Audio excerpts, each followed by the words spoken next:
where to start. So first of all, I was getting ready to go on vacation here, and I was deciding, I was like, oh, I really want to rewatch Stranger Things, because the new season's coming out. So shout out to Stranger Things season 4. But I was sitting here, I scrolled through Instagram and I came across a post, and I just realized let me just read the post. Let's start there.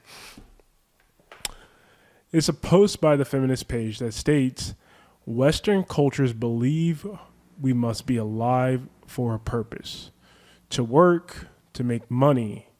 Some indigenous cultures believe we're alive just as nature is alive, to be here, to be beautiful and strange. We don't need to achieve anything to be valid in our humanness. So this is peak Western culture propaganda in my mind, in the sense that we have come into this delusional way of thinking that is really just laughable.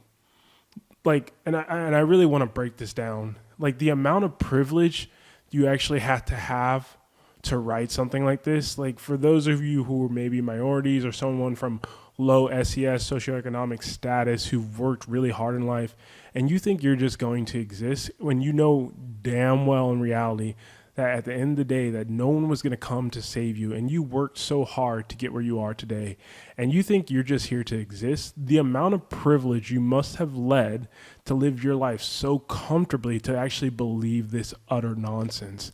Because the fact that you throw in like this emotive words of indigenous cultures and I'm going to be in touch with nature. No, shut the fuck up. You've never actually probably been out in nature. You probably never actually survived in nature, because if you actually survived in nature, you would know that even in those situations, you would need roles and purpose in order to survive.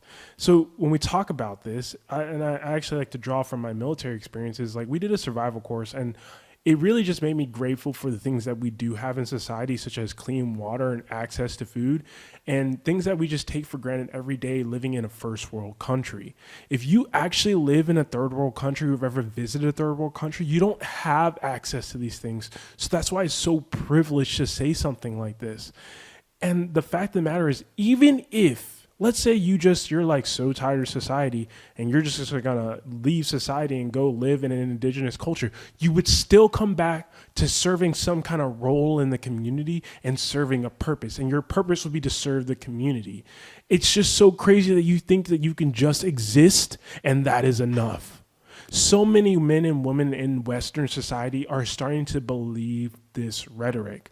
It is utterly laughable, because at the end of the day, there's no accountability on that side of the house.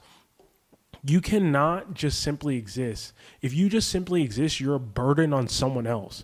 If you were just in a tribe and you sat and sunbathed all day, someone has to go get the clean water. Someone has to go get the food. Somebody has to make clothes. Someone has to build the shelter. Someone has to tend the fire and get the firewood.